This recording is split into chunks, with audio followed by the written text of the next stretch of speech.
Sarong padre de pamilya na lamusgadan makalihis na purbarang isalbar an sa iyang aki na nahulog sa dagat mantang nagbabanwit nin sira sa kadagatan na sakop kan syudad nin Legazpi. Uyan report ni Jessica Kalinog.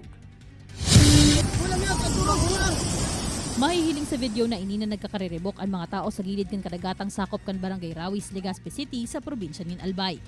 Pigpupurbaran kayong i-rescue kan mga otoridad asin iba pang residente ang mag-ama na nadaranin makusog na hukol kan kadagatan.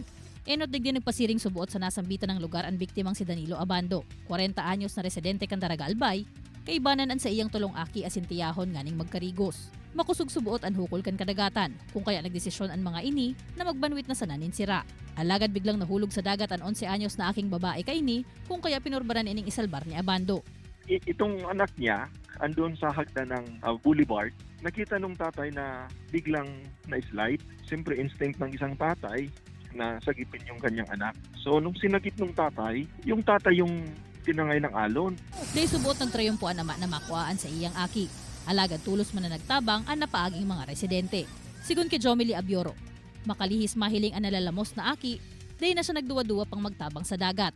Pakakuhaan niya sa aki, nahiling niya pasubuot na nakalubog ang ama kaini sa irarom kan dagat. Pirit niya pakuta na ining pigaabot. Alagad day na kinaya, huli tabig pupulikat naman siya. Mabakal po kami sir kay Panira. Dumaan po kami doon. May ng tulong. Hindi pinuntahan po namin. Tapos nung inahintay kong wala po na kung nakikita ang natalon, tinalong ko na po. Tulos man na nagresponde ang Coast Guard Bicol asin ang mga nagsasagibon in water search and rescue mission sa lugar. Pirang minuto sana, nakuha na ang padre de pamilya na tulos man na iginilid asin pigpurbara na i-revive. Laban! Alagad pag-abot sa ospital, pigdeklarar na ining dead on arrival kan mga doktor. Kasi ganito ang panahon natin medyo malakas ang ulan and then pabugso-bugso ang hangin. Ang advice namin, huwag na munang pumunta sa mga dagat. Nagpatanid man ang mga otoridad sa publiko na pirming mag-ingat, nganing malikaya na ang mga siring na insidente. Ini si Jessica Kalinog, Balitang Bicolandia.